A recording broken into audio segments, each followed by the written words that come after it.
Hello travellers, യാത്രകൾക്ക് നമുക്കൊരു speciality കൊണ്ടുവരാൻ പറ്റും. അതൊരു ഫെസ്റ്റീവ് സമയത്തുള്ള യാത്രയാണെങ്കിൽ പ്രത്യേകിച്ചും. GTHൻ്റെ ഓണം യൂറോപ്പ് ട്രിപ്പുകൾ കഴിഞ്ഞ 2 വർഷങ്ങളായി, ഇതിപ്പോൾ മൂന്നാമത്തെ പ്രാവശ്യമാണ് ഞങ്ങളുടെ ഓണം യൂറോപ്യൻ യാത്രകൾ കറക്റ്റായിട്ട് ഓണത്തിൻ്റെ സമയത്ത് തന്നെ യൂറോപ്പിൽ കിട്ടുന്നു, അതും പാരീസിൽ കിട്ടുന്നു എന്നുള്ളതാണ്. അങ്ങനെയുള്ള ഒരു യാത്ര വരുന്ന സമയത്ത് നമ്മുടെ കൂടെയുള്ള പാസഞ്ചേഴ്സിന് നല്ലൊരു എക്സ്പീരിയൻസ് കൊടുക്കാൻ പറ്റുന്നുണ്ട്.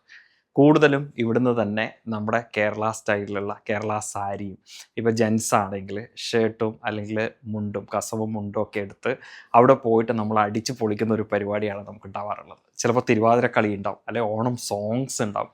അത് ശരിക്കും പറഞ്ഞാൽ ഒരു വളരെ മെമ്മറബിളായിട്ട് നമ്മളെ മൈൻഡിൽ നിൽക്കുന്നു. നമ്മുടെ ഒരു ഓണാഘോഷം, നമ്മുടെ ലൈഫ് സ്പാനിലെ ഒരു ഓണം സെലിബ്രേഷൻ പാരീസ് പോലെയുള്ള ഒരു ഫാഷൻ സിറ്റിയിൽ നമുക്ക് എക്സ്പ്ലോർ ചെയ്യാൻ പറ്റുന്നു എന്നുള്ളതാണ്. അപ്പോൾ അന്നത്തെ ദിവസം തന്നെ മോർണിംഗിൽ എല്ലാവരും ഉടുത്തൊരുങ്ങി വീട്ടുകാരൊക്കെ വിളിച്ച്, അപ്പോൾ പാരീസിലൊക്കെ ആകുമ്പോൾ നിങ്ങൾക്കറിയാം എല്ലാവരും നമ്മളെ നോക്കും. കേരള സ്റ്റൈൽ ഡ്രസ്സിൽ നമുക്ക് എന്ത് ഡ്രസ്സ് വേണമെങ്കിലും ഇട്ട് പോകാൻ പറ്റുക എന്നുള്ളതാണ് ഇങ്ങനെയുള്ളൊരു രാജ്യങ്ങളുടെ പ്രത്യേകത.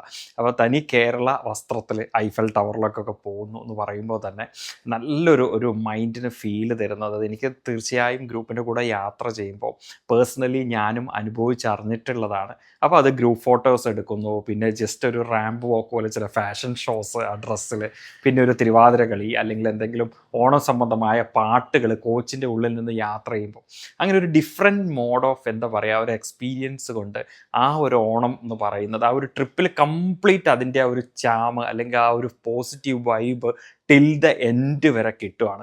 അത് ഈ ട്രിപ്പ് യാത്ര കഴിഞ്ഞ് തിരിച്ച് വന്നാലും ഈ ഓണം മെമ്മറീസ് അല്ലെങ്കിൽ ആ ഓണ ദിവസം നമ്മൾ എങ്ങനെ യൂറോപ്പിലെ ഒരു രാജ്യത്ത് സെലിബ്രേറ്റ് ചെയ്യുന്നുള്ളതിനെ കുറിച്ചാണ് ആൾക്കാർക്ക് ഏറ്റവും കൂടുതൽ പറയാനുണ്ടാവുക. തീർച്ചയായും സെപ്റ്റംബർ 3-ാം തീയതി ഈ വർഷവും പുറപ്പെടുന്ന നമ്മുടെ യാത്രയിൽ ഓണം സെലിബ്രേഷൻ പാരീസിൽ തന്നെയാണ് ആ യാത്ര.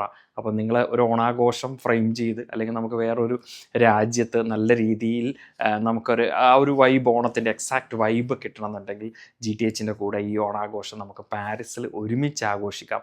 ഒരു യൂറോപ്യൻ യാത്രയാണ് നിങ്ങൾ പ്ലാൻ ചെയ്യുന്നുണ്ടെങ്കിൽ ഒരു ബെസ്റ്റ് ടൈമും കൂടിയാണ് സെപ്റ്റംബർ മന്ത്.